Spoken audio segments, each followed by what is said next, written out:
So thank you for the opportunity to be here. Hello? Okay, good. Thank you for the opportunity to be here to share with you what we've been doing as a business.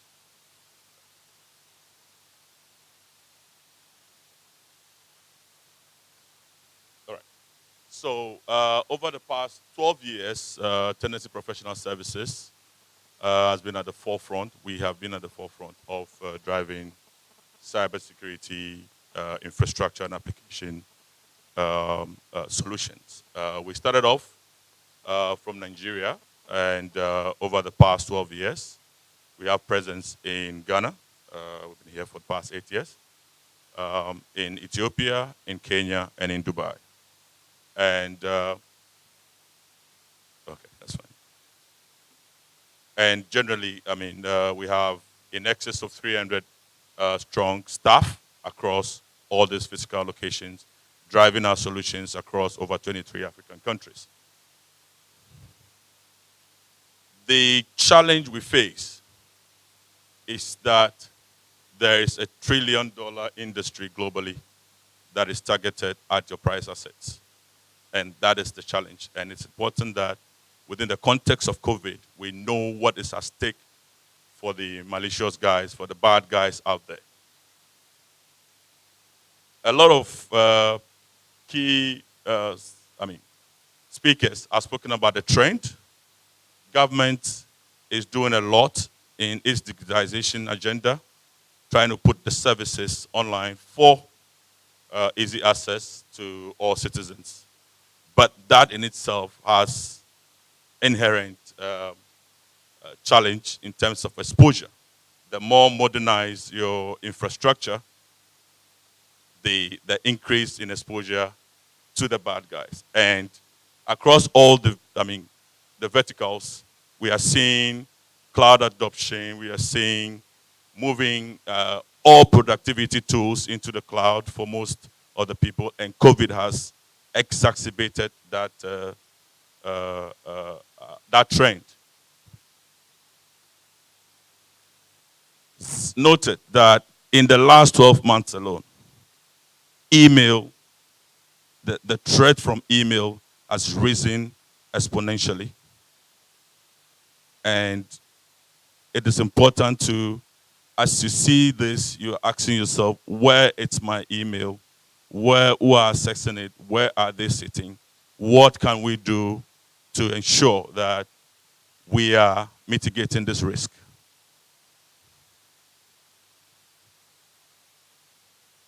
Our customers are having challenges. The challenges are mostly around, implementation of point solutions. And a lot of them, management of those point solutions have become a challenge for their teams. CISOs are having to look at budget cuts within the context of COVID. So the case for much more attention to cybersecurity issues cannot be made even better. And COVID has come to push that conversation to the front burner. There are questions that we all need to ask ourselves as IT users or IT service partners. The strategy must change. The CISOs, the IT teams are asking themselves, what assets do we have? Where are these assets sitting? Who are those accessing these assets? From where, from what location, through what means? And so the strategy will have to be revised. And this is where Tennessee comes in. We are engaging, and we have been engaging over the past few months on changing the strategy, changing the approach. And we have, in our discussions, been talking about the categorizations of our solutions. So far, we bring to the table the biggest portfolio of cybersecurity solutions from market leader OEMs. And I mean, I can see a number of our customers in the audience. They can attest to the fact that we have been at the forefront. We have been doing a lot in terms of ensuring that they are just not buying point solutions or point tools, but these tools are actually delivering the use cases for which we had engaged uh, on to protect. Yeah. So as you can see, this is not exhaustive. We have partnerships across market leaders, and this in itself has given us the opportunity to continue to train our teams to be ready to support all the initiatives, all the use cases that you may think of deploying in your environment. In the last 12 months, we started a conversation that didn't seem to be getting a lot of traction. A conversation around zero trust, a conversation around getting our customers to begin to take initiatives around zero trust. What does zero trust mean? By default, nobody, nobody is trusted. So if in delivering that solution, how do you leverage all your access technologies to ensure that irrespective of where you are connected from, to what application, there is that zero zone or there is that black cloud that authenticates and ensure that, yes, Mr. Dati says is coming in and it's Mr. Dati. And COVID has pushed that conversation faster than we thought.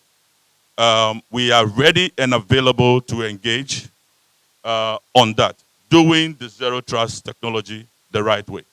And it is our initiative we've taken. We are pushing it. We had a session with some of the customers last week, and we hope to bring that to your doorsteps from here. Also, I mean, we are doing something for free to, I mean, most of our customers currently.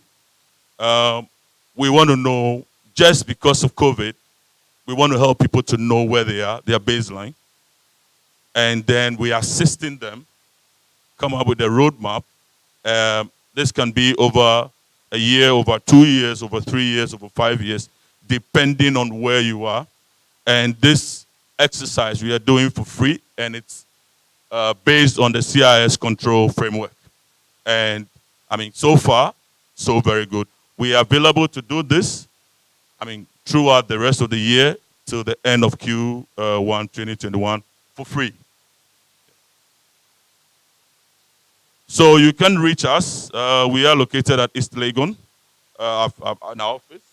But you can reach us on our website, www.tennessee.com, and then the email address is on the screen. Thank you very much.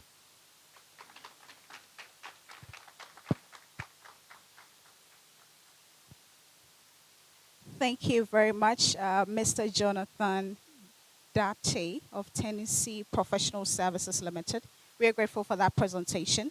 Can we please have a message from from our sponsor, one of our sponsors, Miss Martha Akwe of Kalban, Ghana, to deliver that to us, madam? Oh, I think we can do better, right?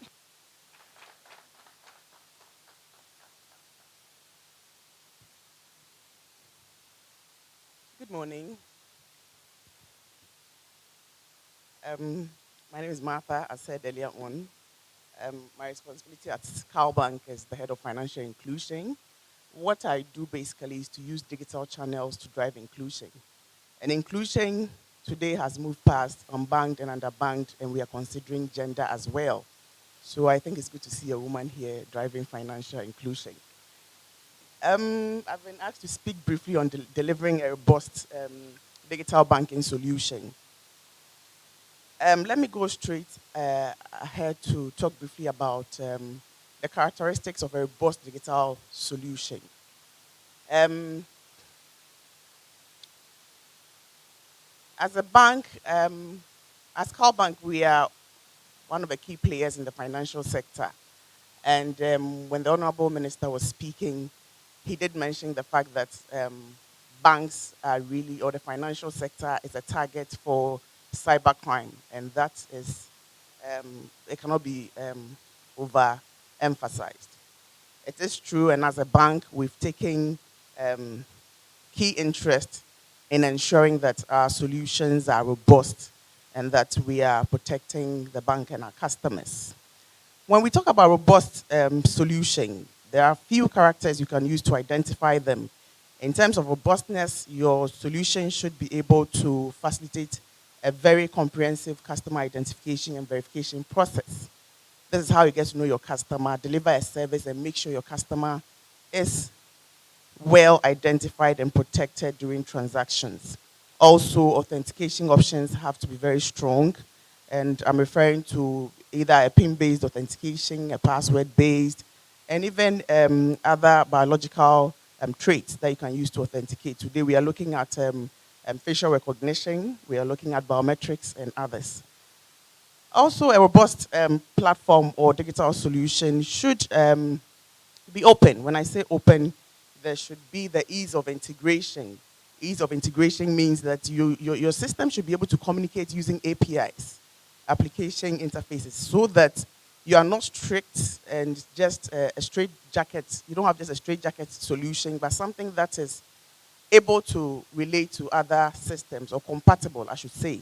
And as CalBank, we do work with a number of fintech organizations, and this means sharing of APIs, etc., etc. A robust solution should be able to do these things. Aside from that, data is critical when you have a robust solution. You should be able to mine data, and you should be able to make business decisions using the data. And at CalBank, all our solutions do have these characters I've mentioned. Let me move on to talk to you briefly about initiatives we've put together at CalBank to ensure that the bank is protected and our customers are protected. So as a bank, we do review our securities constantly or regularly. And then also we do train our staff on security issues. In fact, the staff of the bank or organization is the first level of security for the organization. If you train your staff well and they're able to make sure you are secured and do the right things and leave less gaps, you are sure to fight the security challenges of today. As a bank also, we do ensure that our systems are encrypted. All information being shared using our digital platforms are encrypted. That is also part of security.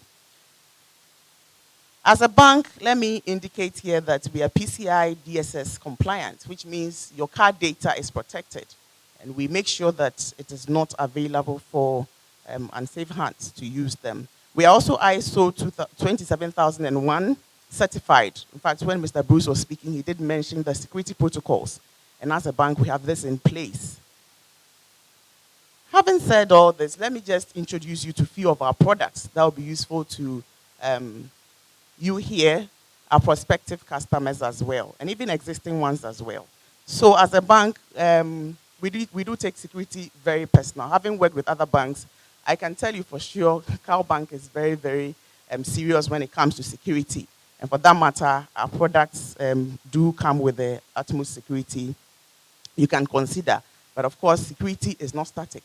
You keep adding on to make sure you are secured as an organization, your customers are protected. So as a bank, we have an alert solution. An alert solution most of the time is seen as, oh, it's just an alert. But it's a key security protocol you can put in place, especially when it comes to transactions. Because imagine a transaction being done and then within a split second, you get a notification. If it was your card that was used, you have enough time to immediately salvage the situation. If it was the money that was withdrawn in the banking hall, you have enough time to immediately salvage the situation. So an alert solution is not ordinary. It is very critical. And as a bank, we do have an alert notification solution. Let me also move on to talk about our cards. As CalBank, we are actually a principal member for Visa, for MasterCard, and for UnionPay International. So we are able to issue cards and also acquire card transactions. And this is why it is critical and important that we are PCI DSS certified. And we are, as I mentioned earlier on. In terms of our cards are chip and pin-based cards, which means it's not marked stripe. You actually need a pin to do a transaction. And then in the event that you're doing an online transaction, as a bank, we also have 3D Secure. 3D Secure is when you have either a one-time password or some sort of identification that you use to authenticate your online transactions. So as a bank, we have 3D secured, and like I mentioned, our cards are chip and pin based. Apart from our card solutions, we also have mobile banking application. And the mobile banking application we have the app, of course, and then we have mobile banking in terms of USSD. We do have both because we have different target markets. The customers or prospects who do not have internet should be able to use USSD with no difficulty. So we have both mobile banking solutions as well. Our app is actually an in-house solution that was developed, and yet we've made sure that every security is taken to make the app very, very secured for our customers and our prospects. Some of the verification authentication protocols on the app are, of course, PIN, OTP, and then we also have room for, like I mentioned earlier on, biological traits that can be used to verify and then also to access the platform. In terms of the USSD, it's PIN-based, and for that matter, you need a PIN for every transaction that you do using our USSD service. As a bank, we have online banking, popularly referred to as internet banking. And our internet banking solution is very secured. Once again, it is username and password based and protected. Aside from that, we also make use of one-time passwords for every transaction being done on the internet banking platform. All these are security measures we've put in place to make sure our customers are safe. We also, as a bank, has a payment platform. We call it CalPay. This is a platform that allows for businesses to receive payments online. And then basically what it does is allow for users or patrons to pay using Visa card, MasterCard, mobile money as well, and then a CalBank account. This solution is one of the latest we brought out, and we are still working on it to put more offerings on the platform. As part of driving financial inclusion, CalBank also offer agent banking services. We have a channel, an agent banking channel. We also have a product on the channel, and this product called Snap Account has been designed to attract the unbanked. So it's a very simple product with not so many restrictions to allow for the people we are trying to include to be comfortable using the account. Our agent banking platform actually has a 3-factor authentication. So aside from your account number that you know that you're going to present, we also make use of PIN. And aside from PIN, we make use of OTPs. And even beyond OTPs, we also use biometric authentication, which I believe we are all aware is the best authentication or verification process you can use, because hardly it's not even possible for, say, 2 people to have the same, prints. Right? So that is one of the security measures we've put on our agent banking channel to make it more secured. As a bank, we are very interested in keeping the bank protected and our customers safe as well. And for that matter, all these protocols I've mentioned, we keep working on them and making them better. So just in a nutshell, as a bank, we actually have very flexible technology platforms. Like I mentioned, we believe in open banking, so we make available our systems to other third parties that are necessary to work with, so that we can deliver solutions to our customers and our prospects. And we are well reputed, as I've mentioned. It's not easy to be a principal member of Visa, of MasterCard, and of UnionPay International. So, in a nutshell, CalBank is very passionate about security. We are yet passionate about delivering good customer experience.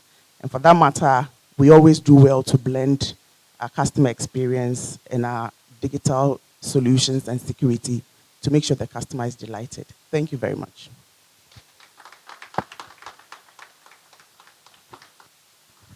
All right, thank you very much, Ms. Martha Akwe of CalBank, Ghana. We have a last message from our sponsor, Mr. Ernest Dakumensa from Spearhead Networks.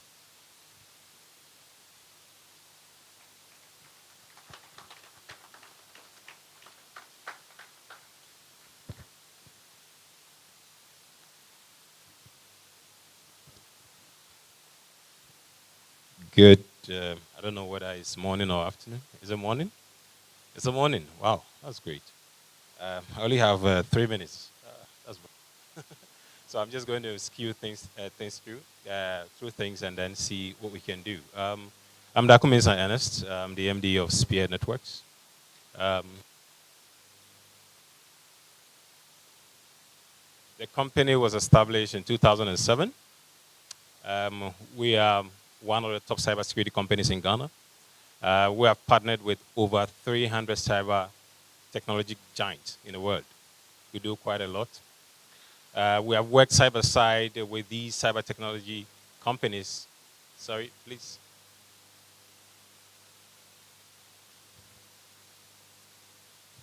We have worked side by side with these cyber giants, to take down accounts, the criminal infrastructures, criminal activities, as well as other vulnerabilities. And due to this, we have quite a number of awards. Cybersecurity Company of the Year from GITA, outstanding contribution to fighting cyber fraud, and then System Integrator Company of the Year, and quite a number of them. But I just wanted to just share some few things with you. I know quite a number of you and a number of companies are going through a lot of social media attacks, impersonations, and what have you. And we use the Zero Fox tool to shut down accounts within a day or two. Okay, and I'm going to show you some of the tactics used by criminals, and then how we use Zero Fox, to shut down those accounts or to protect your social media platforms or digital. One of the tactics they use, reconnaissance. Here, they research the targets. Okay, so the middle part here shows that you're not using Zero Fox, or you're not being protected. The other side shows that you're using Zero Fox, or we are protecting your digital and social media platforms, with Zero Fox. And in this COVID era, this is what we use a lot. So they research the targets. We use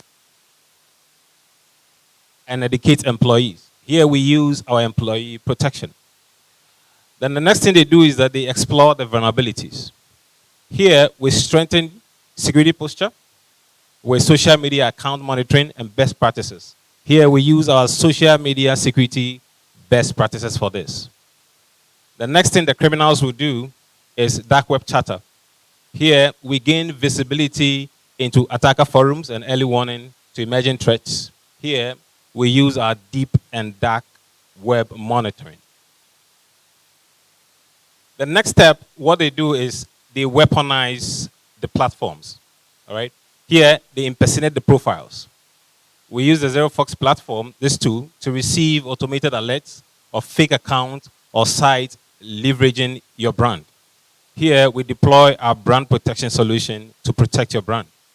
And you will hear from the other industry players based on what they're saying. Here, they release malicious sites. Here with the Zero Fox platform, we take down these malicious domains within 24 to 48 hours, okay? And identify typo, phishing, homoglyph attacks, and domain squatting.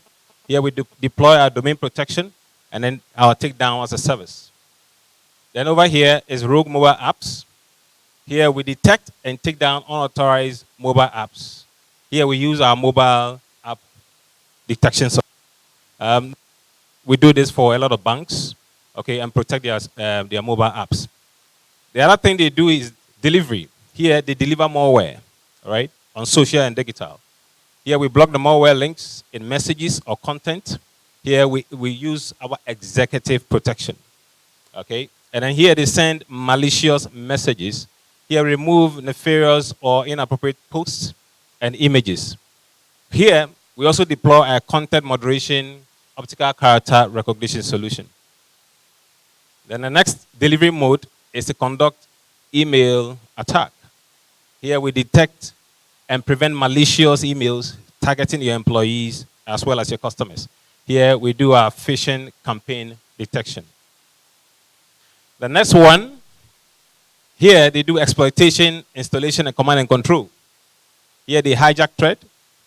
What we do is that we automatically, notice, we automatically remove impersonating posts, regain your account, and control and block the attackers. Here, we deploy our automatic content remediation solution. The next thing they do, they gain control. So you could see on the left-hand side, if you're not using our solution within your banking environment or any of your companies, this is what they are going to do to you. But if you use the ZeroFox platform that we deploy to our client, you get protected. The next thing they get control, we monitor for access privilege changes. Here, we do our and account protection. The next thing they do is a CC server callback. All right, here with the ZeroFox platform, we harden your settings and lock your social media account to prevent account hijacking. All right, we deploy our account protection. Then the last, they hijack your account. All right, here we prevent and detect account hijacking. Here we do our account and page protection. Then lastly,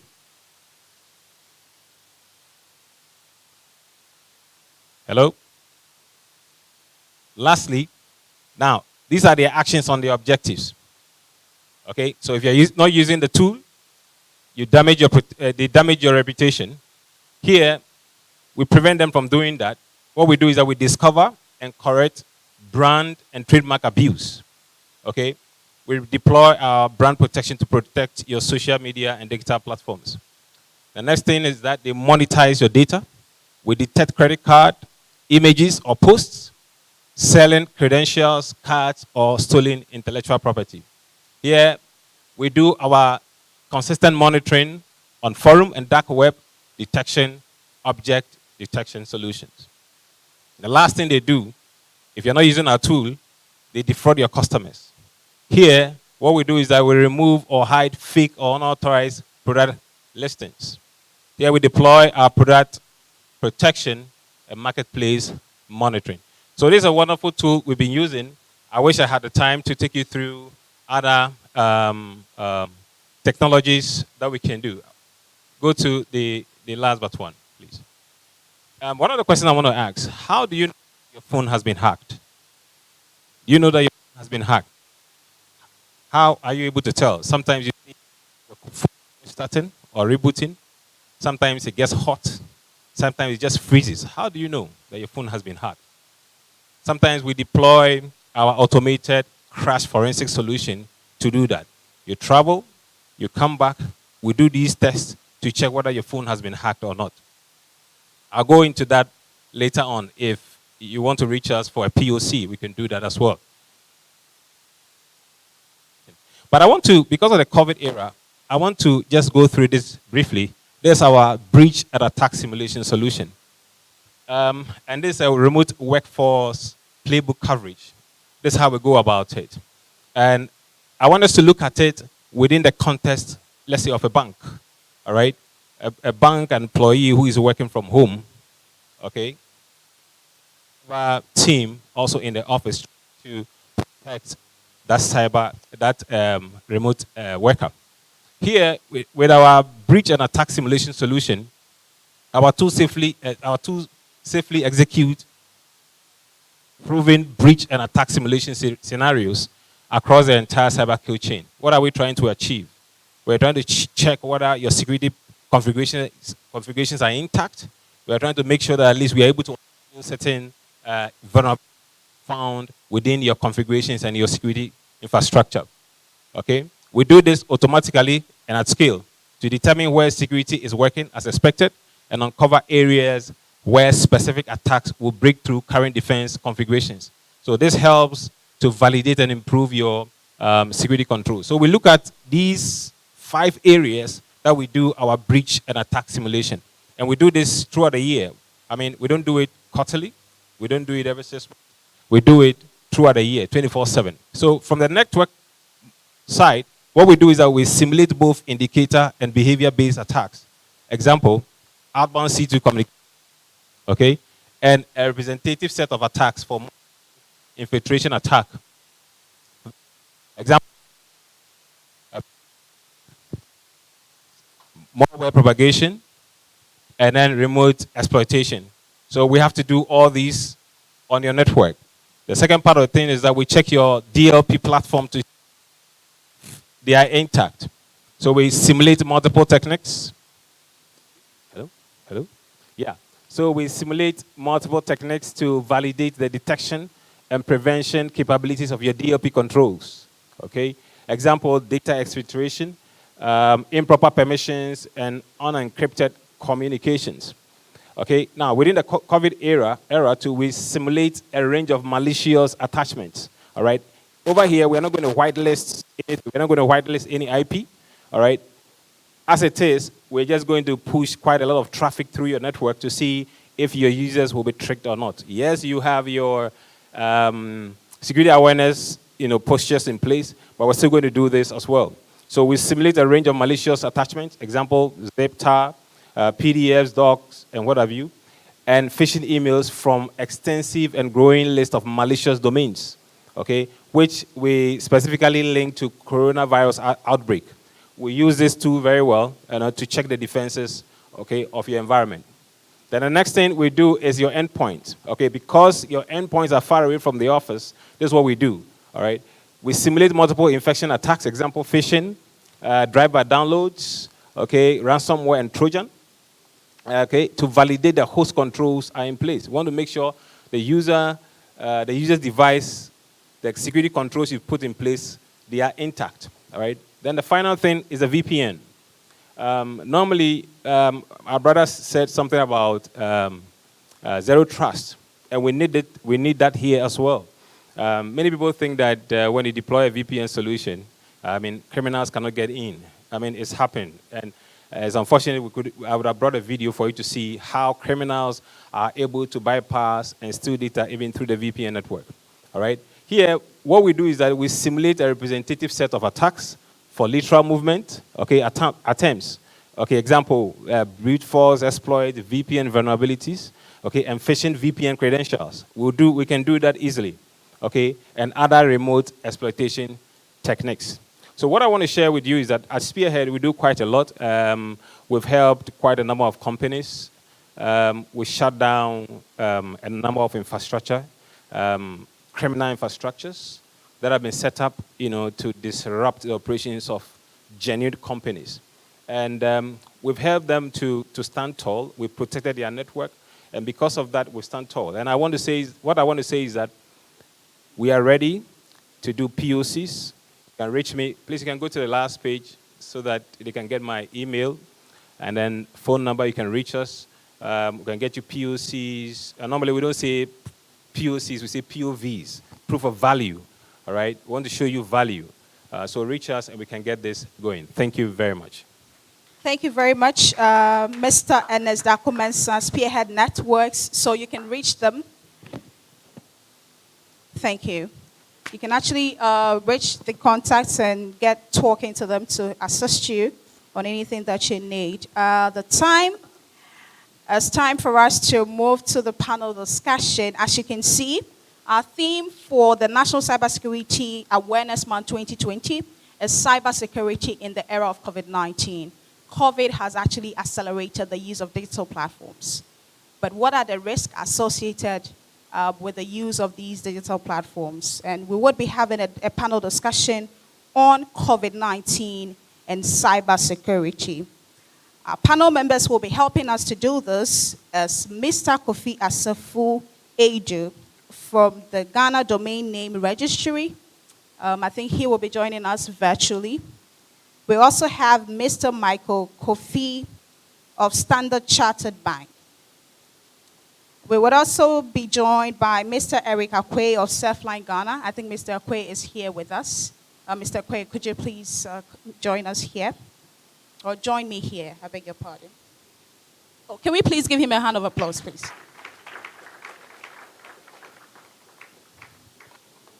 As a member of the panelists, we also have Marcel Lee of Secure Works. She will also be joining us virtually from Maryland.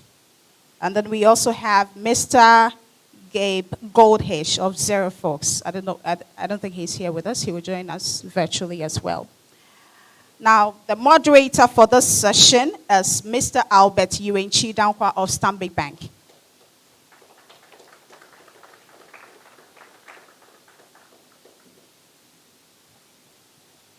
Welcome, sir. So this is your session. I'm going to leave the discussion to you. Michael. Okay, we have, do we have Mr. Michael? I'm sorry. Okay, Mr. Michael Kofi of Standard Chartered Bank, please.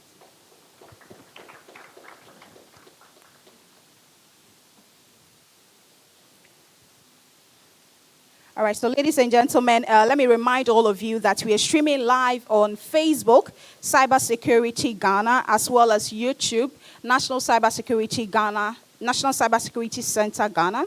And then you can also join us from live stream also happening on NCSAM,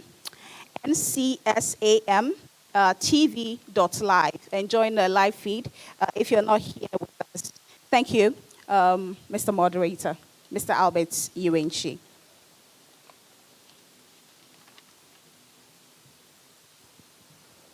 Thank you, and good afternoon. Welcome to this afternoon's session of the National Cybersecurity Awareness Month. So, this afternoon, we are going to talk about COVID-19 and cybersecurity.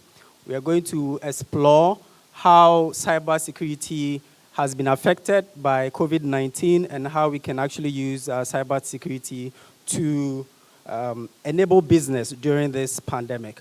As industry players, I believe that we were most affected by this pandemic, and we were tasked to enable our businesses to operate during this pandemic. So that is how we are going to take this afternoon session. We'll be discussing business continuity plans. We'll be discussing operational and monetary challenges when it comes to cybersecurity. So with me here, I have Michael from Standard Chartered Bank. I have Mr. Eric here. Online, we have Marcel from SecureWorks, and we also have Nana Kofi from the Ghana Domain Name Registry. So, without much ado, I'll start with you, Michael. We are going to have a discussion. It's just a casual discussion. So, just take us through when, in March, when there was this lockdown, because that was when COVID really hit us in Ghana. Just recall how you mobilized your unit, your security team to be able to enable the business. Okay, thank you very much. And good afternoon to everybody here.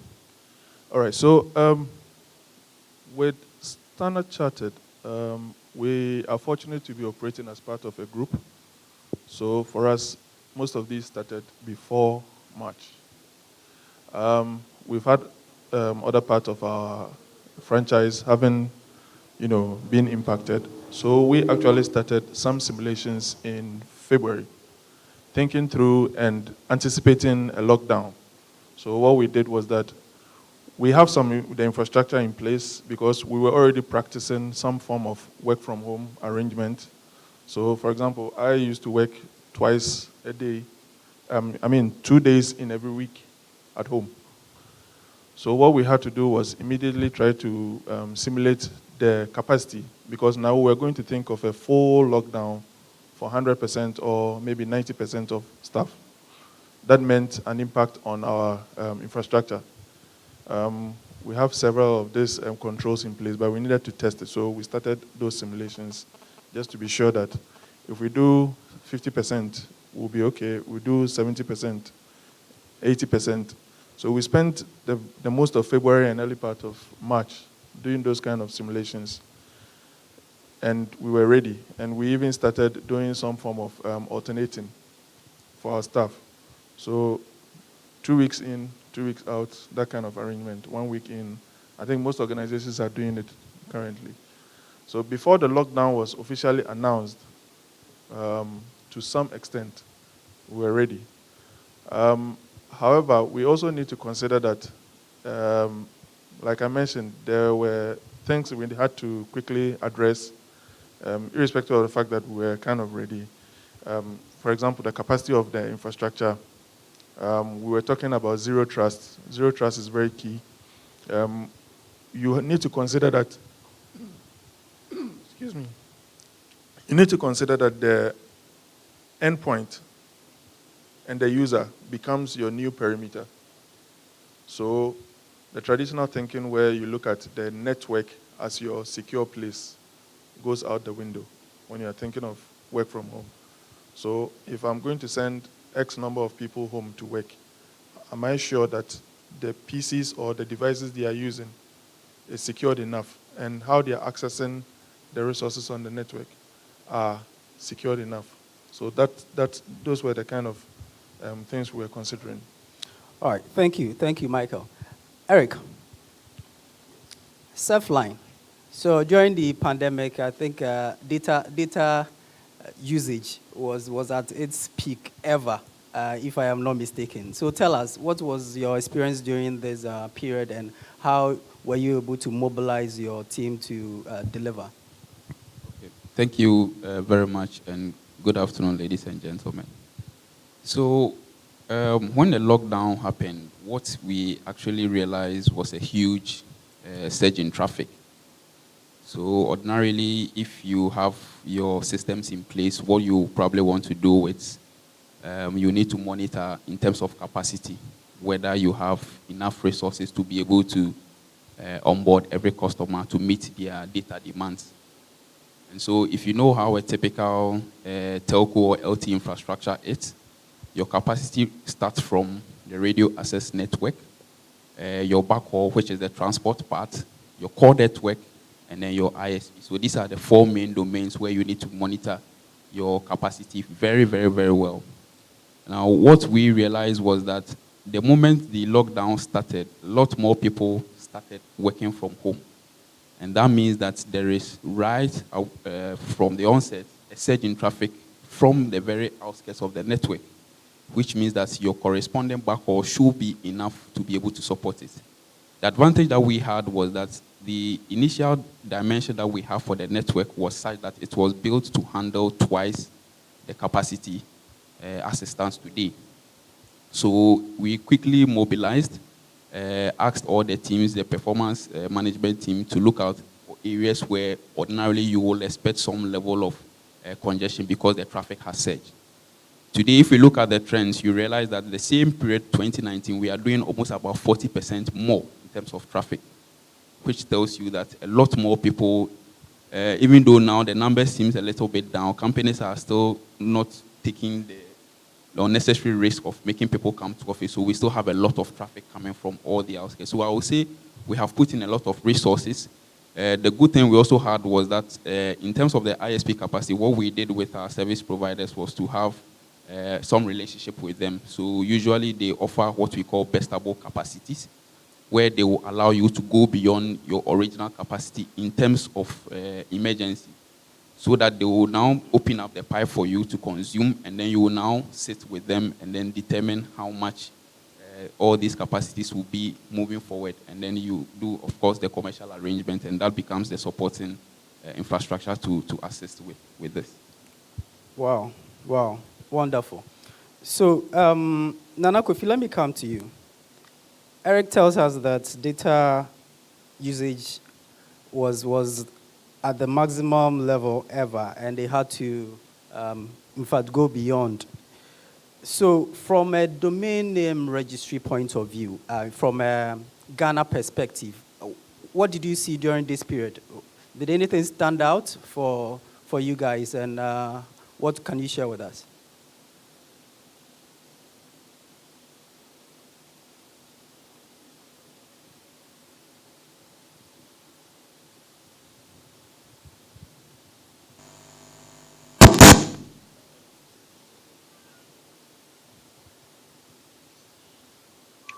A rise in registration of domain names, especially .gh domain names. In terms of analyzing the data to that respect, I can't give you any specific numbers right now. But in a time of COVID, everyone will tell you that a lot of business has gone online, and you should expect that there will be an increase in domain name registrations. In terms of actual numbers, that I cannot give you at this point in time. Right. Thank you. Thank you. So a lot of businesses moved online during this I period. think your mic is on mute.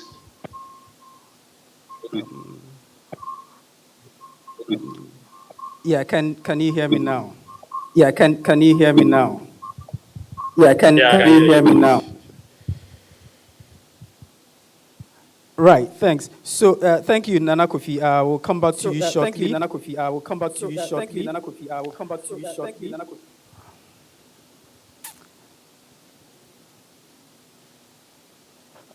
Marcel, can you give us a perspective from a global point of view based on the customers that you work with?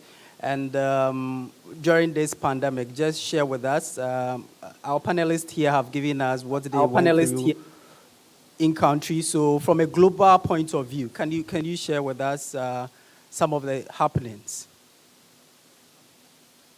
Sure, absolutely. I mean, I think we here in the States, at least, were impacted around the same time that you all were too, right? Back in March of this year. And of course, the pandemic continues to be a ever-present thing impacting us on a day-to-day basis. What we saw from terms of like a global perspective and just like from a threat intelligence perspective in general was that it didn't take the threat actors very long to jump on the COVID train, if you will, and start using COVID-19 as a lure or the bait, if you will, for all kinds of different activity. From a nation state perspective, from a cybercrime perspective, everybody has been and probably will continue to use COVID-19 as a way to get people to click on a link or whatever. So we've seen all sorts of things. There was Emotet being delivered in Italy, and I think TrickBot in a French campaign, but just really all around the world, everybody seems to be equally impacted by the threat actors using this as a theme.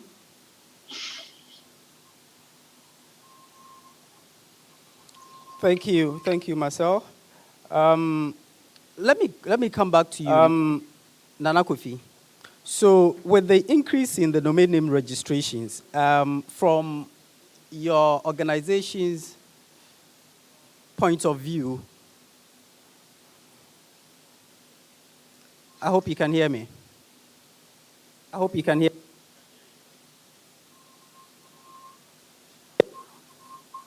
Right. So I was asking that with the increase in the domain name registrations in Ghana, how were you able to sift between the legitimate request for registration and the malicious ones? Because as Marcel mentioned, globally, a lot of attackers were also looking to gain within this pandemic. So from an organizational point of view, how were you able to differentiate between the two attacks just to protect the internet space of Ghana?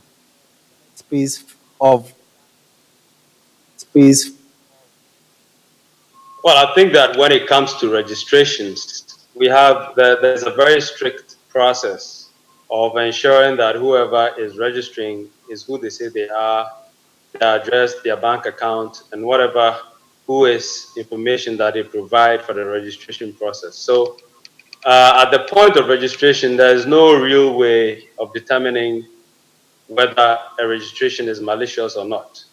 But after a registration has taken place, a person can use a domain name as a phishing site or a fraudulent shop or a site that violates people's privacy using videos of various kinds.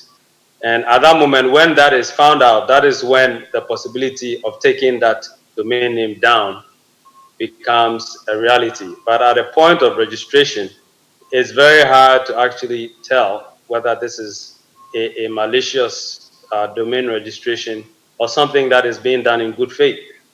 It's just that post-registration, there's a kind of monitoring process, and also reports that will come into the cybersecurity center about particular sites that maybe if somebody orders something from this domain name, and instead of getting some Nike shoes, they get Nike shoes or something like that. Then the cybersecurity secretariat can work with the police and with us through all the legal channels to bring the domain name down.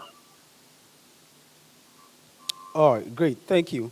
So, Eric, from an infrastructure point of view, and looking at the fact that most organizations moved online quickly, and what were you guys doing to protect the digital space of Ghana from Cepline? Okay, so our infrastructure is such that every single traffic that traverses the network goes through a security infrastructure. And we have various security tiers that allow clients to be able to connect through the network on various stages. Security tier means that every level has the number of authentication and security protocols you need to go through to be able to have access to any critical infrastructure. So usually what we do is that once we provision the service for you, we take you through the normal security flow within our network, which is to say that, for instance, if you are an organization and you require capacity from your home, your service is actually protected from the transport point of view. And then we'll also advise such organizations, which I most at times believe they also have their own security infrastructure for VPN access and all those things to be able to authenticate and traverse. Where we have usually found challenges has to do with the individuals.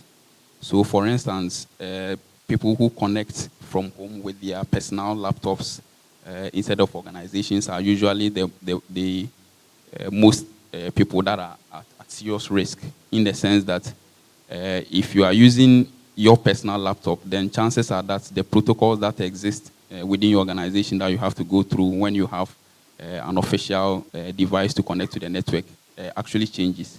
And once it happens like that, it puts you at a very bad spot. We have also been working with the NCA set, who provides us with some alerts anytime they detect vulnerabilities. And again, once we have something like that, we engage the individual involved, and then we try to help them as to how sometimes we suggest tools they can download to clean their systems to be able to do that. Some people do take those serious. Others too, it's usually quite a bit of challenge for them to be able to do that. But on our part as a service provider, we try as much as possible to make sure that the network is secure for you to have access to your critical infrastructure. Wonderful. Michael, from your side, and you can speak generally about the industry, from what you know personally and from conversation with colleagues in the industry, what are the things that you had to do this particular period to ensure security for your customers? Okay. Speaking generally, I think we had a few discussions with colleagues in the industry, like you said, and we're looking at three main issues, right? One has to do with the rise in social engineering and, the possibility of incident happening within the bank staff and also customers. We're looking at using the use of communication channels like the video solutions, the chat and all that, because that's one area that you can lose information, right? You can record sessions, it can be misused. I think there was even, at the beginning of this event, we had one incident like that, I think on the first day during the lunch. And then also we're looking at the scenarios where staff who traditionally had to be kept in a physical location within specific areas in a bank were now required to move outside those areas. So that area you can't really put in technical controls because that has to do with behavior. right? So those were the three main areas that we discussed. And also, to put in measures to correct that, from an endpoint perspective, we're looking at your traditional endpoint security, that is the basic.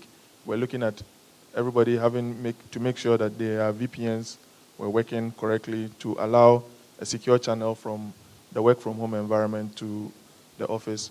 We're looking at data loss prevention controls.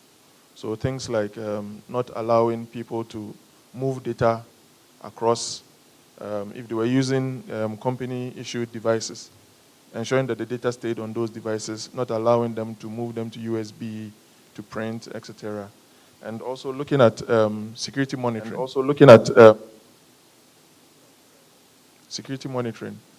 I think that part was a bit challenging because generally there is some form of gap in having a baseline, knowing what happens even on the network in your office, right? Being able to determine the user behaviors, knowing what happens at different times in the day. And now extending that to people's homes to be able to understand what behavior is okay and what is not. That, I think, was one of the challenging aspects of this whole work from home arrangement. And another area that we pushed everybody to take cognizance of was the rate at which changes were being made. So you mentioned that people started working from home almost immediately. But to the large extent, generally in the environment, we also knew that a lot weren't ready. So they had to use some makeshift arrangement to get people working. That also meant that they were implementing certain changes that normally would have gone through certain reviews, assessment, and all that. So that meant that people were just putting things on the fly. For that, I think it presents two issues. One, you are introducing additional vulnerabilities into your whole setup. And two, you are not keeping track of those deviations. So for instance, if we come back to normal, I'm sure a lot of people will not even remember what exactly they did from March to date. And that presents another serious issue that needs to be tracked.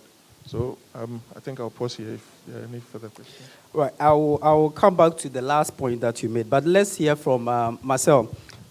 The customers that you work with, just share one or two things that stood out during this period, problems or challenges that they faced during this period, and how you help them resolve. Absolutely. So we've been seeing a variety of different problems coming from this sort of surge in remote work. And as the other speaker was mentioning, I think a lot of it comes down to endpoint controls and that sort of thing. So some specific examples are remote workers who are doing split tunneling. So like they might be connected to the corporate VPN for some of their work, but then they're also connected just directly to the internet for, surfing the web or whatever. So we've seen instances where on that unprotected side, the host was actually communicating with a remote command and control or C2 server, and that wasn't getting detected at all because it wasn't flowing through the VPN and the corporate network. So that's a big issue. I will also say that multi-factor authentication, I can never say that enough because it cures a lot of woes. So we've had many incident response engagements where if multi-factor authentication had been implemented into say VPN access or things of that nature, it could have stopped threat actors from getting into the system. So those are a couple of the main things. And then one last thing I'll throw out there is that your IT teams are already kind of stressed to the max always, right? And now they're dealing with getting all these remote workers. And so patching maybe falls to the wayside, but yet we're seeing so many new vulnerabilities every single day. And a lot of them are focused on, this very situation. So, so like the Pulse VPN vuln was one that been hit a lot this year. Same thing with the Citrix Gateway vulns. So yeah, those are really the areas that we're seeing the most. Oh, right. Interesting. So, since we've been working from home, I am pretty sure that as industry players, there were a lot of tactical decisions that we had to make. There are a lot of things that we quickly had to plaster over just to enable the business to go ahead. How do we ensure that we don't leave these things to run perpetually, but we'll be able to take them out whilst we are easing back into full operations? Nana Kofi, if you are there, maybe we can hear your thoughts on this.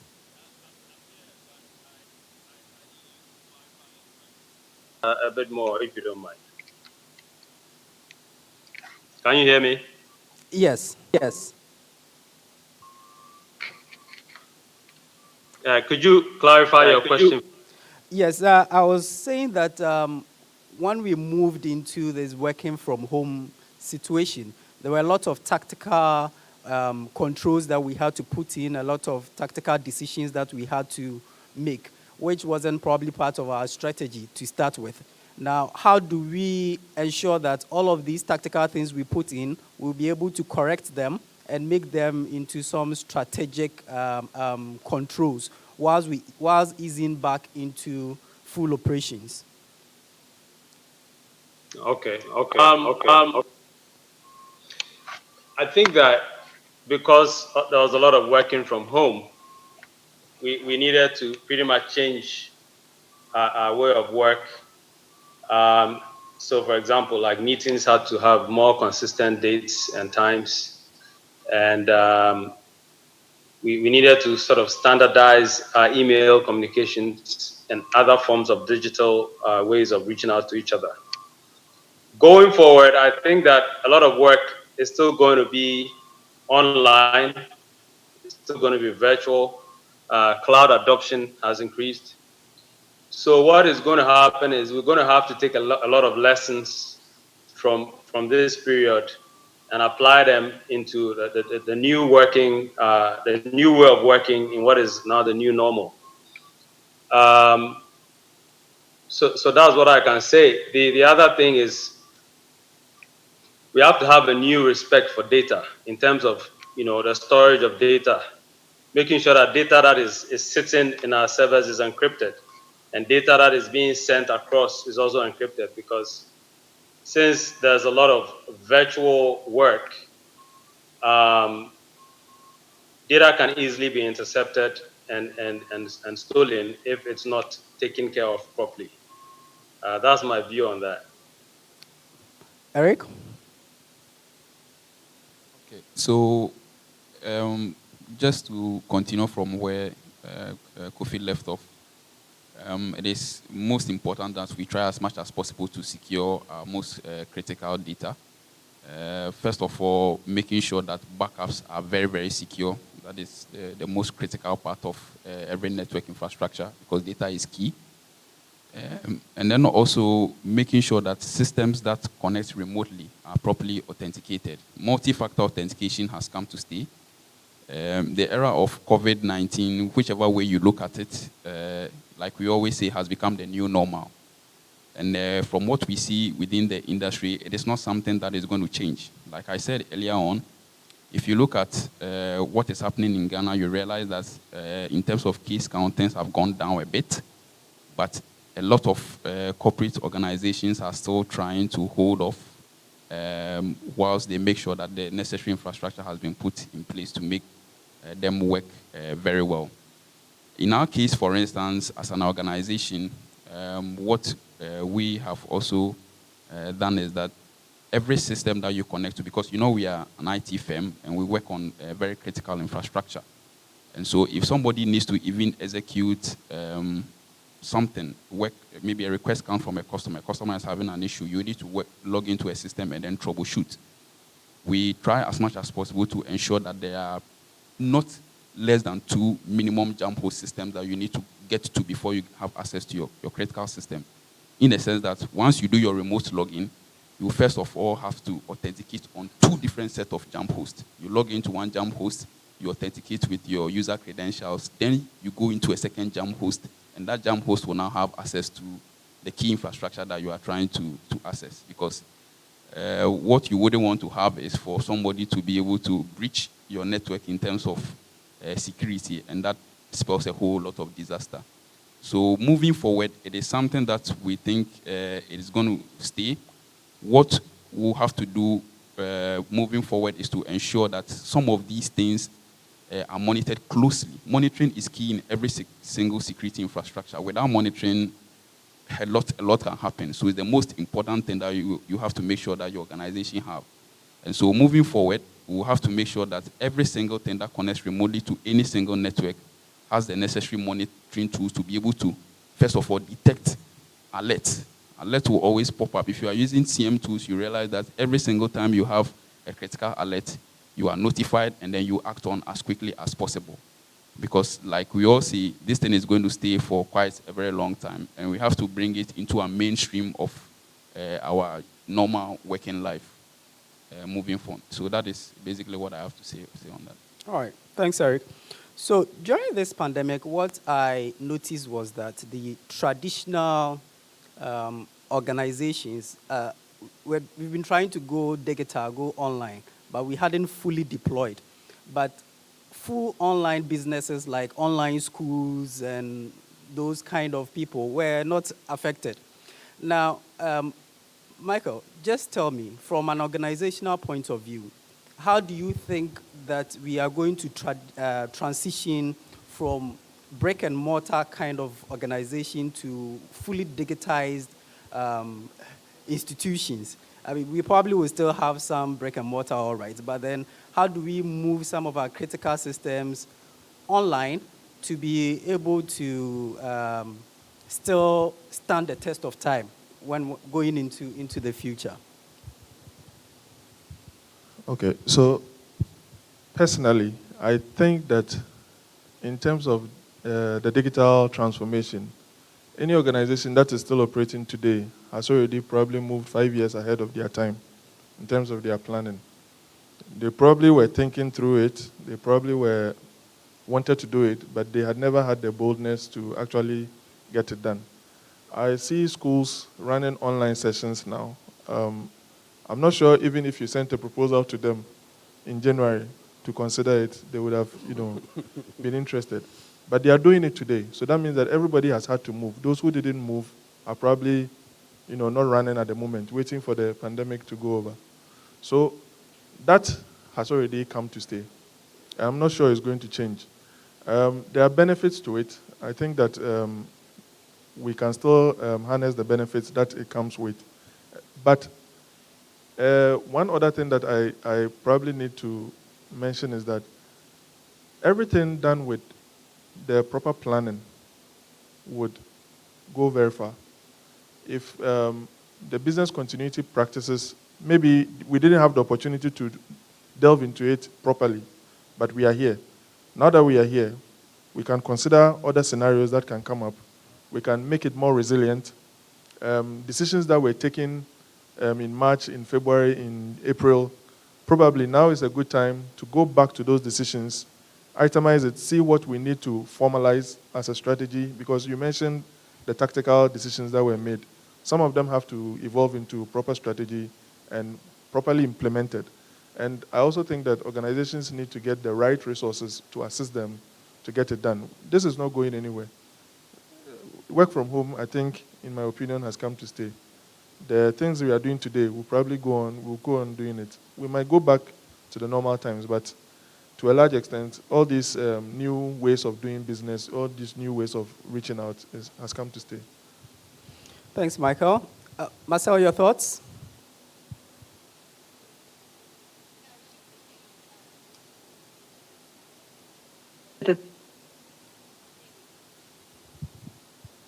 As well as schools in particular are struggling to go online and are getting attacked really right and left. We've had numerous instances of various school districts being targeted, and it's not just like sophisticated threat actors that are doing some of this. It's been teenagers who maybe just didn't even want to go to school. They're taking down entire networks so that nobody can go to school. So yeah, it's really just a huge attack surface, and so many people are jumping into that space just to try to disrupt activity. So that's what we've been seeing a lot of, particularly since our schools tend to start up again in September. So that's been very present right now. With regard to remote workers, I hope you're right. I hope this is something that's here to stay, and eventually we'll get out of sort of this panic reaction mode and be able to implement proper security measures across the board for different organizations. But yeah, it's been a hard path so far to make that. Thank you, Marcel. Nana Kofi, your thoughts on this, please?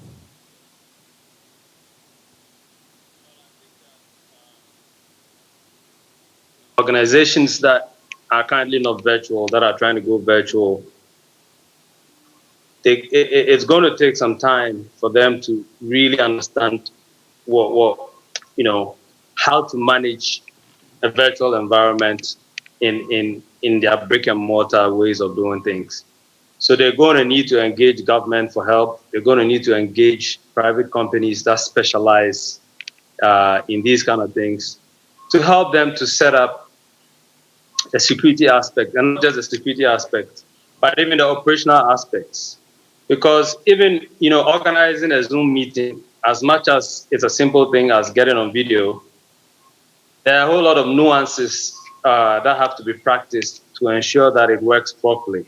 You have to even put things in place to avoid Zoom bombing and different kind of things. Now, if for the past decade you've been working in brick and mortar, you've been doing things all physically, and all of a sudden you're forced to go virtual, I think it's always a good idea to try and collaborate with institutions that have been doing it before, so you don't make certain basic mistakes that could cost you more than you expected.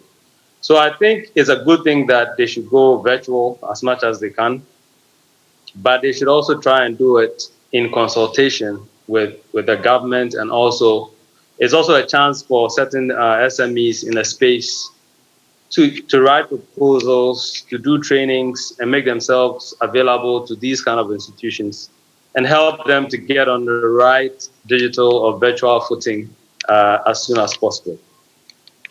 Great point, great point, great point, great point. Eric, your thoughts? Okay, so I think most of the online retail stores have not seen a lot of challenges due to the impact of COVID-19, because that has been their usual business modus operandi. Now, some other sectors have had serious challenges because they never anticipated that this thing was going to happen. And so if we even look at the schools that we are talking about, a lot of them for about 4 or 5 months, they didn't know what they have to do, because the infrastructure is not in place. You need to get that one in place. You need to get training for the teachers, how to go about it, how to set up the system, how to talk to internet service providers to give you connectivity. So a whole lot of stuff. So it is something that I think we need to take a very critical look into it. Organizations that do not have a very robust system when it comes to online will need to talk to. There are a lot of private partners within the space. They can talk to the telcos, they talk to other security firms to be able to give them a solution that really works. Because that is the most important thing. Like my brother said, even if COVID disappears, now the entire business landscape has changed in terms of the way we do things. And so in as much as we still want to go back to regular brick and mortar, the online thing is something that we need to take seriously. I believe about a year ago, even if you wanted to take somebody to school and you said, oh, there is an online session that allows you to stay home and then work, they'll probably tell you no, because they were not interested, especially in our jurisdiction. Online stuff have not been quite adopted into our basic culture of the way we do things. But since the COVID came into place, it has become the single most essential thing that we all have to do one way, somehow, to get things going the normal way that it used to be. So it is very important that we start engaging partners, talk to players within the industry to get some of these things going. And eventually we'll get back to the very levels that we were some time ago. Most definitely. Last year, we definitely wouldn't have been thinking about. Even in, Michael said January and February, I never thought my 2-year-old son will be doing nursery class online. I mean, this is our new reality. All right. There's one key component when we talk about business continuity plans. That's got to do with third parties. So mostly we look at our organizations and how we can position ourselves. How do we bring our third parties on board to be able to sort of support us? Because there are some critical third parties that we use that once we are making plans and we don't involve them, we don't find out how resilient they also are, they will end up hurting our business. So talking about this has come to stay, we need to go online. How do you deal with these third parties that we are going to work with? Michael, let me take your thoughts first. Yeah, I think this is a very important point. You need them because you can't do everything by yourself. But one of the ways that you need to handle this is that onboarding a third party, you need to do a security assessment with them. Do a security assessment, make sure that at least for some basic required controls around your data protection, around how information flows, they would be meeting your security policies. Now, we also appreciate the fact that the third parties may not have the same capabilities and the strength that you as an organization may have. So there are instances where you might need to take a step further and rather support the third party to meet your requirements. Because we also find that in some areas, the third parties competing in that space are limited and they have the same set of problems. So it's not easy to even say, I'm dropping you for another. You just have to maintain if he's providing a good service. So you do the third-party security assessment. One of the key things that we had to do at the outset was also do a quick review of all the third parties that we have, just to be sure that, at the time we did the assessment, everything is still, nothing has really changed. And where there are changes, we quickly dialogue and see how we can quickly resolve some of these things. So that's a very important point. And when you are doing your security awareness trainings internally, I think you also need to include the third parties. Don't underestimate anybody, even the drivers, the kitchen staff, or all those guys. Because the information security is not about IT alone. IT is maybe about 70%. But there's that driver who drives you to work and listens to your conversations. There's that kitchen staff who sits in the canteen and people come there. Some even take their laptops there to work. People leave their devices there and all that. So everybody needs to understand the importance of, how the information and the data flows must be secured end to end. So I think it's a very important point, and it shouldn't be, left alone. I usually say that the most powerful people in our organization are the cleaners. They have access to every single floor, including server rooms sometimes. So it's a good point you raised them. Marcel, let's hear your thoughts on third parties and how we can carry them along in this journey.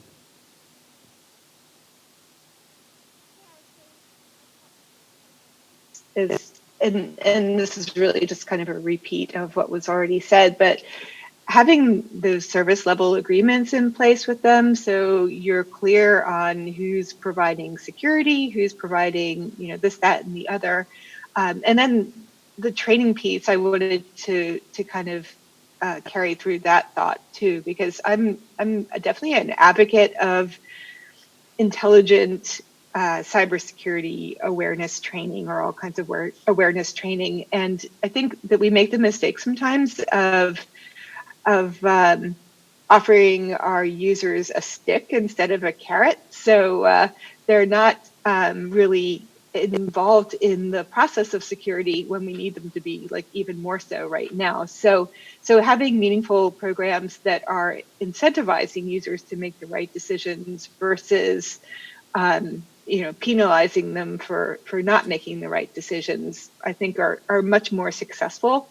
And I also seen very successful programs where you have gamification involved. So basically getting your users engaged in, like, say, for example, a spot the fish competition or something of that nature. These are really effective techniques that are sadly not used that broadly.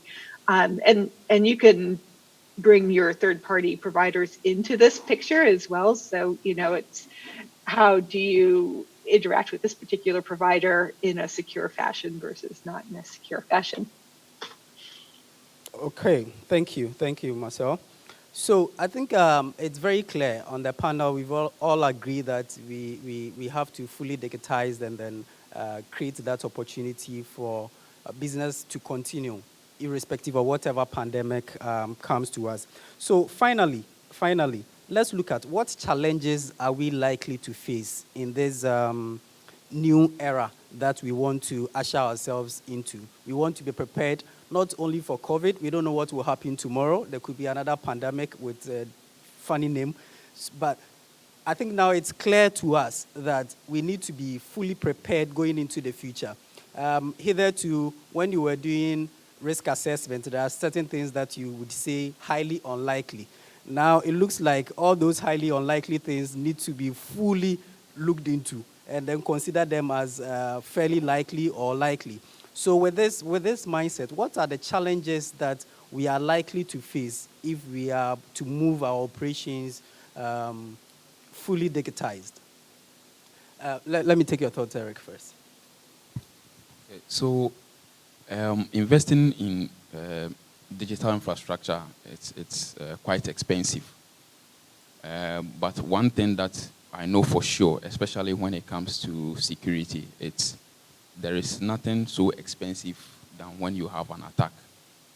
And so it is important that in as much as top management are a little bit stretched because of COVID-19, their plans to go digital will be backed by the very top level decision makers so that they can quickly accelerate into full digitized environment and then the necessary security that is in place.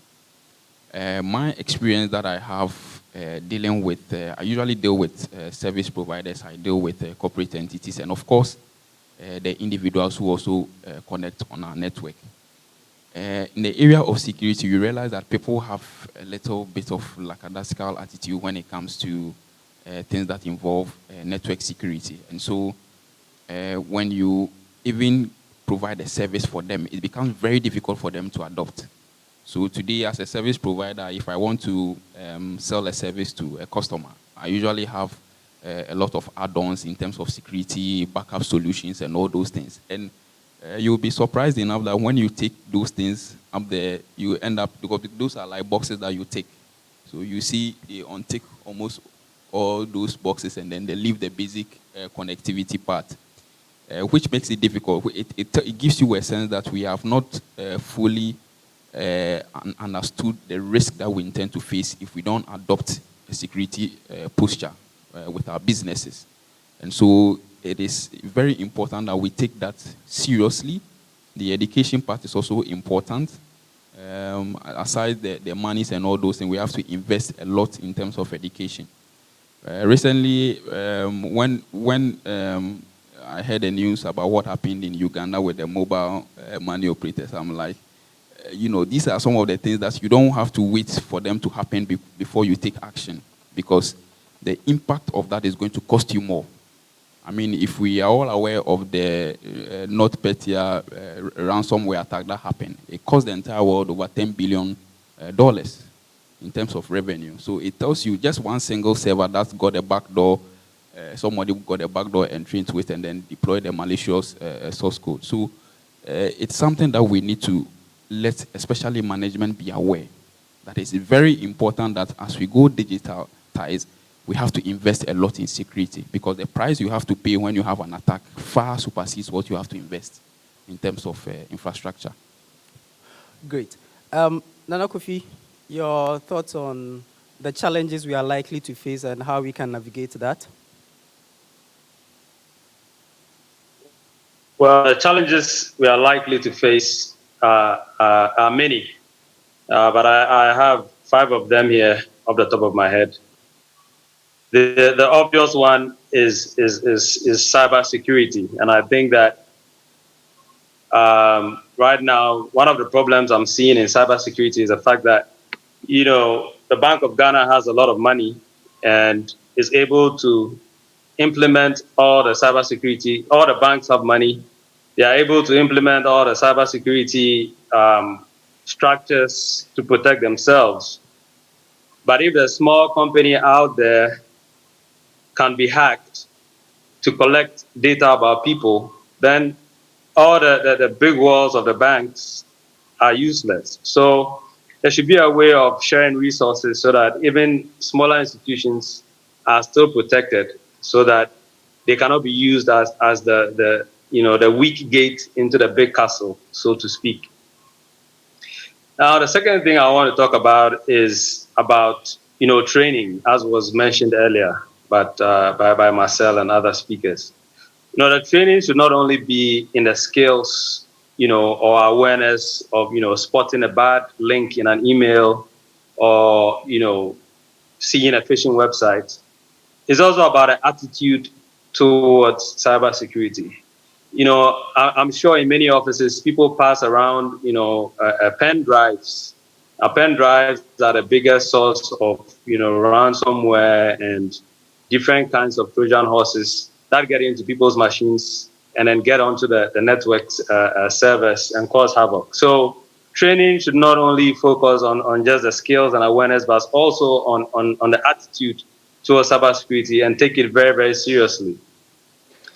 Now, another big thing that I see is going to be a challenge is a shift in the paradigm of work. Because in the old way of working, you expected people to be in the office from time A to time B.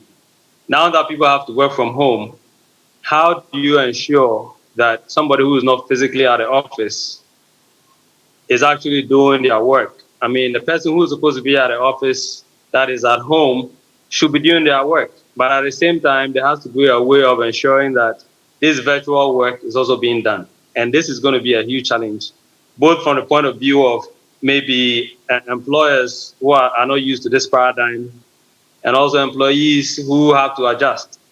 The solution to this, requires a whole other conference. So I don't have any at this point, but I think that it's something that we should be aware of and then start to tackle it. Now, digital literacy is a big thing as well. As you all know, in Ghana, most of the people that know about doing things virtually are IT personnel. If you talk to a judge, you talk to a lawyer, you talk to a doctor, they say, oh, me, I don't know computers. But the problem is that computers are part of our lives. Virtual work is going to be part of our lives. So digital literacy training across professions, across demographics, across gender groups, age groups, is going to be a challenge. It's going to be an ongoing task that needs to be worked on continuously, and something that we need to be aware of. And last but not the least, data. I have to come back to data again because we're all going on to the cloud. Cloud adoption is increasing.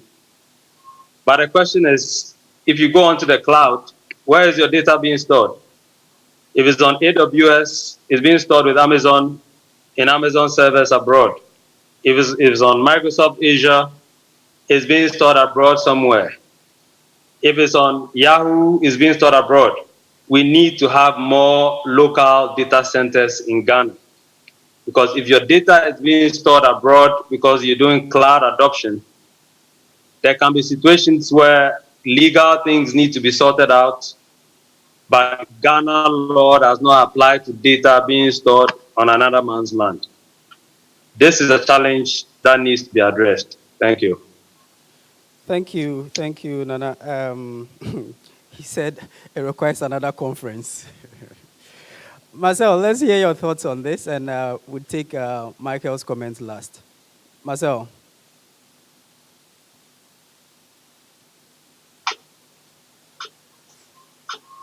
If there is a question, I didn't hear it. Can you repeat the question? You were on mute. Right. So we're discussing the challenges that we are likely to face. So we've agreed that we have to fully digitize, and this new era has come to stay. So we need to adjust to this new way of working. So the question is that what are the challenges we are likely to face, and how can we navigate these challenges? Right. So I think one of the things that are on the forefront of my mind is the mobile landscape. That's a pretty huge threat surface that a lot of enterprise environments aren't paying that much attention to. But I think, especially now as people are working from home, they're using their mobile devices to conduct business as well, more so possibly than they did before when they were in just a brick and mortar office. And there's a lot of threats for mobile and a lot of spyware and banking trojans and things of that nature where they're on the phones and they're stealing data. And some of that data might end up being your corporate data as well, which you definitely don't want to be happening. So what I've seen is just most organizations don't have visibility into what's happening on mobile devices, like phones, for example, really at all. And I think that that's a step that we're going to have to take in terms of bringing the mobile devices into the picture, considering them endpoints, having appropriate policies for employees using their own phones, et cetera, versus corporate hardware. So that's an area that I think that we're going to see a lot more difficulties with and need to come up with some solid plans to address. Thanks, Marcel. Michael?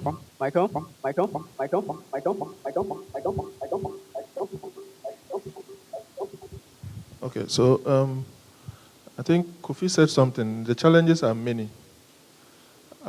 Whilst my colleagues were speaking, I was just trying to identify which ones would be the top for me. I think one of the key things would be investment. Corporate, SMEs, individuals, homes. I add homes specifically because there's so much going on at home now. The kids are, having a lot of interface with the internet. And so you don't think about protecting yourself at the office alone or protecting your device. You have to protect theirs too. And it requires some investment. In SMEs, it requires investment to get the right skill to help you with risk assessing your environment and what your needs are, and also getting the right controls in place. With investment, it's not always going to be the case that it's going to be expensive. You have to buy tools, and for every tool, I'm sure there's a cheaper version, there's a free version, there's a open source version that can support the same objective. The second thing for me is the cloud adoption. I think Kofi mentioned it, but for me, I look at it in another sense, not necessarily about the residency of the data, but the governance around moving whatever you have into the cloud. If you are running any business, you consider so many things, including the service level agreement, including availability, because everybody assumes that when you're going to cloud, automatically it's going to be highly available. But there are contracts there that it's hidden somewhere in the terms and conditions. It's only when you have a problem, and it happens even with the big vendors, that you realize that you are down, and you ask, does Microsoft go down? But sometimes, depending on what you have in your contract. So the governance around the cloud adoption is also something that is going to be a challenge. And the third thing that I would mention is our basics, the cyber hygiene practices that we have. Today is a challenge. It's always been a challenge, and I have a difficulty understanding why it should be a challenge today, but it is. All the incidents that we've had points to the fact that there were just basic hygiene practices that could have avoided them. A patch here, writing your password here. These are basics. So we can't overemphasize enough. We still need to continue to bring them out. But for me, we've mentioned a lot of them, but this would be what I would add to the discussion. Great, great, great. I think we've had a fruitful discussion this afternoon. So at this point, I'd like to open the floor. If there are any questions to the panelists, the comments that you would want to add to the conversation, or you would want to ask the panelists, the floor is open.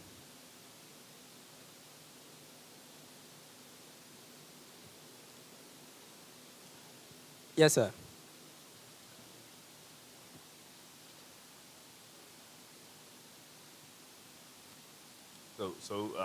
Good.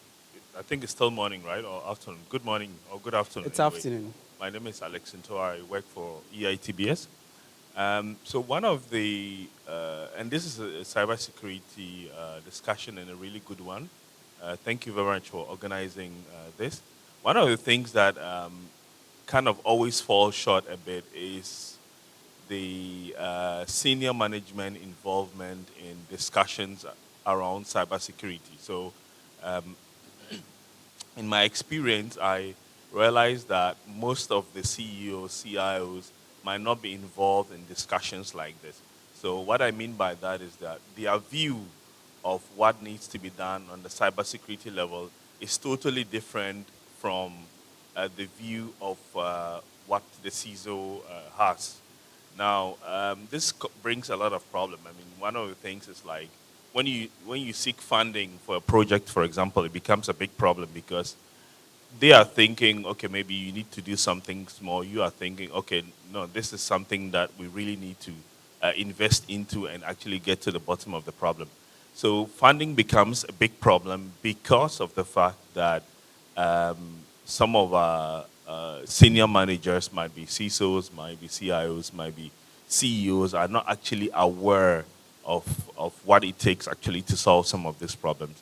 So there is kind of a big time education needed on the CX level for them to actually come along in the journey that the IT professionals are going through. So this is one of the points that I think need to be really taken care of. So we are discussing here on a very IT level, IT technical level, but we need to bring in our CEOs to such discussions so that they can understand the impact of, for example, a breach or a cybersecurity attack. Thank you, Alex. I think it's a very good point you raised there. And one of the blessings in disguise with this pandemic was the fact that cybersecurity came to the fore in almost every discussion in the boardroom. So for some way, somehow, I think this pandemic would help us navigate one of the challenges that when it comes to budget constraints, maybe not, but I think this pandemic has brought this situation to the fore. And going forward, I'm sure our CIOs would and CEs, hopefully, would help us. Any thoughts on this? I have a thought on that. Right. So those discussions where the C-level executives were involved, I'm sure were in the financial institutions because there's a directive. Right. That mandates and holds them accountable. So then they would have the discussions. But I'm not sure it happened across the board for other industries. And that is why, for me, I look forward to the directive or the legislation that was mentioned. It's overdue. I think it was meant to come out in June. Yeah. But probably because of COVID, it didn't. So that is one of the ways that will quickly try to address the points that the speaker made. All right, great. Any other question?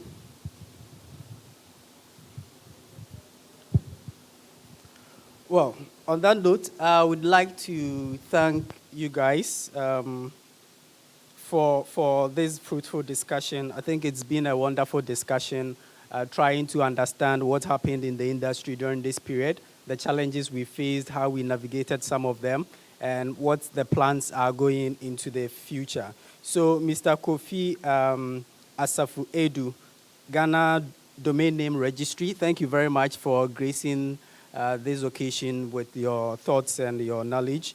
Mr. Michael Kofi, Standard Chartered Bank, thank you very much for your insightful thoughts as well. Marcel Lee from SecureWorks in Maryland, thank you very much for joining us online. Looks like we'll be having more of virtual conferences. Now there won't be a barrier in, I missed my flight and all of that, so we've come to understand this, and it's very good. And lastly, Mr. Eric Akwe from Surfline. Thank you very much, sir. Thank you very much, audience, for granting us your ears and listening to what we had to say from an industry point of view during this COVID time. Thank you very much.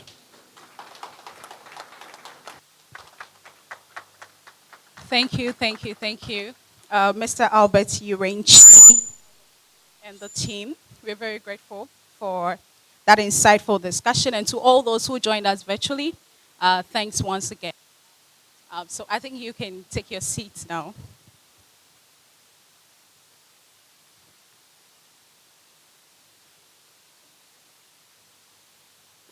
Okay, so I just want to reiterate, I think a few of the things that has been mentioned, the impact of COVID on cybersecurity. Let's all be on alert when it comes to malware or phishing attacks. Let us also be aware of social engineering, hacking, as well as some of the consequences that comes with the work from home policies of. Thank you. So soon, we are drawing the curtains for this particular engagement. I would like to express my appreciation to all of you for patiently listening to all the things that has gone on, even though we haven't been very good when it comes to time. So pardon us and forgive all of us. I would want to call on